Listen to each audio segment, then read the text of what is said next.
माई पहिल्यांदा बारामतीमध्ये पवार विरुद्ध पवार अशी लढत होताना पाहायला मिळते. सुनेत्रा पवार आणि सुप्रिया सुळे यांच्यात लढत होताना पाहते. कसं पाहताय याकडे? हेच तर मला असं मी कुटुंबातलीच आहे. म्हणजे अजून मला इतकी वर्ष लग्नाला झाली, 85 वय आज माझे. पण मग एन डी पाटलांनासुद्धा माझी आई 7वा मुलगा समजायची. म्हणजे ही एकी आम्ही 4 बहिणी 7 भाऊ.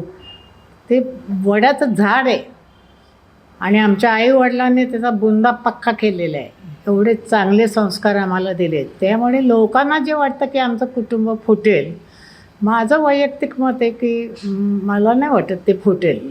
पुन्हा ते एक होतील. तुम्ही एक विचार करा, एन डी पाटील हे वेगळ्या पक्षाचे होते, डाव्या विचारसरणीचं. शरद पवार हे वेगळ्या विचारसरणीचं, त्यांचा पक्ष वेगळा. शरद पवार जेव्हा काँग्रेसमध्ये पहिल्यापासूनच होते, शरद पवार काँग्रेसचे, माझे आईवडील शेका पक्षाचे. मग तेव्हा कुटुंब फुटलं का? आमच्या घरात विचार स्वातंत्र्य आहे. त्यामुळे लोकांना जे वाटतं नाही कुटुंब फुटेल, कुटुंब फुटणार नाही. 101% लोक मात्र विचार करून मतं देतील हे मला वाटतं. माई शेवटचा प्रश्न.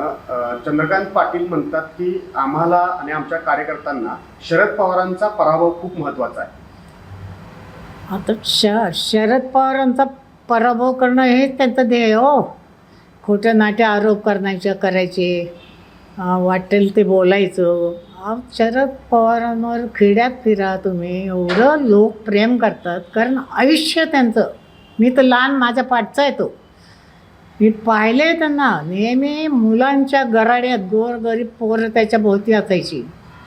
असं त्यांनी काम, प्रचंड काम केले. जवळजवळ पहिली 25 वर्ष ती घाणारी जीप होती त्याच्याकडे, धाड मी त्या जीपमध्ये बसलेले.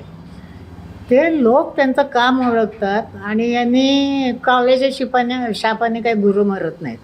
त्यामुळे किती नवस करो, अंबाबाईला जाओ, नाही तर आणि त्या अयोध्या आता मंदिर बांधलं आहे तिकडे जाओ.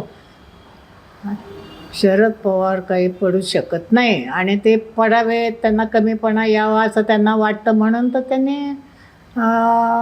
आमचा अजित पवारला तिकडे घेऊन कोणाला तिकीट देतात माहीत नाही, पण असं म्हणतात की सुनेत्राला तिकीट दिलं आहे. तर सुनेत्राचं पराभव झालं जर म्हणून नाहीच, तर शरद पवारांना हरवल्यासारखंच आहे ना, असं त्यांना वाटतं. मला नाही वाटत किंवा लोकांनाही वाटत नाही.